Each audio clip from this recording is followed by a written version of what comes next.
नाज़रीन, नैब तरमीमुनि ख़िलाफ़ इमरान ख़ान जी दरख़्वास्त की ॿुधणीअ दौरान सुप्रीम कोर्ट के chief justice Umar Ata Bandial remarks ॾिना आहिनि त जेकॾहिं वज़ीर आज़म के मुल्क हलाइण न अचे त छा अदलिया मुल्क हलाईंदी। अदालत इंतज़ामिया जा इख्तियार इस्तेमाल नथी करे सघे, पर इंतज़ामिया के पंहिंजी ज़िम्मेवारी पूरी करण जो चई सघे थी। ॿुधणीअ जा तफ़सील हिन रिपोर्ट में।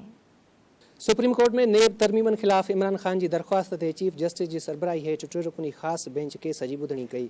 ॿुधणी दौरान चीफ जस्टिस उमर अता बंदियाल पुछाणो कयो त जेकॾहिं नेब तरमीमूं बुनियादी हक़नि सां टकराव सबबु कालादम थींदियूं त पुराणो कानून कीअं बहाल थींदो। जस्टिस मंसूर अली शाह रिमार्क्स ॾिना त इहा सूरत हाल माज़ी खां मुख़्तलिफ़ ऐं मुनफ़रिद आहे। तव्हांजो असील चवे थो त ख़त्म कयल शिकूं ॿीहर बहाल कयो। तरमीमन वसीले कई शिकूं कढियूं वियूं आहिनि ऐं इन हवाले सां कई अदालती फ़ैसिला बि मौजूदु आहिनि। अदालतुनि इंतज़ामिया जे कई कदमनि खे कालादम करार ॾिनो आहे। चीफ जस्टिस रिमार्क्स ॾिना त सोमोटो जो अख़्तियार तमामु घणे एहतियात सां इस्तेमालु करणो पवंदो आहे। अदालत इंतज़ामिया जा अख़्तियार इस्तेमालु नथी करे सघे, पर इंतज़ामिया खे पंहिंजी ज़िम्मेवारी पूरो करण जो चई सघे थी। अदालत इंतज़ामिया जा अख़्तियार ओरांगे नथी सघे। जस्टिस मंसूर अली शाह सवाल कयो त छा अदालत बुनियादी हक़नि जे तहफ़ुज़ लाइ अख़्तियारनि जी विर्छ वारी लकीर ओरांगे सघे थी। इन शइ खे किथे त रोकणो पवंदो।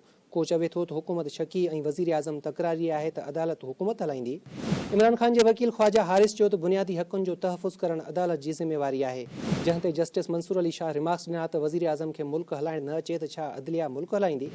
वकील ख्वाजा हारिस चयो त आर्मी चीफ जी मुक़ररी वारे मामले ते अदालत कानून साज़ी जो हुकुम ॾिनो। जंहिं ते जस्टिस मंसूर अली शाह रिमार्क्स ॾिना त सभु कुझु अदलिया खे करणो आहे त छा इहो इंतज़ामिया जे अख़्तियारनि खे ओरांगड़ न हूंदो। छा इंतज़ामिया जी नाकामी ते अदलिया सुपर रोल अदा करे सघे थी। वकील ख्वाजा हारिस चयो त नेब जी सुस्ती ते सुप्रीम कोर्ट करप्शन मामलनि जी जांच कराई। सुप्रीम कोर्ट जाली अकाउंटनि वारे मामले जी जांच JIT खां कराई। जंहिं ते जस्टिस मंसूर अली शाह चयो त गैर कानूनी आमदनी जे एहतसाब जा ॿिया कानून बि मौजूदु आहिनि। सिस्टम ब्रेक थी वञे त सख़्त कानून बि असराइता नाहिनि रहंदा। इमरान खान जे वकील जा अञा दलील जारी हुया त अदालत केस जी वधीक ॿुधणी 14 नवंबर ते मुलतवी करे छॾी।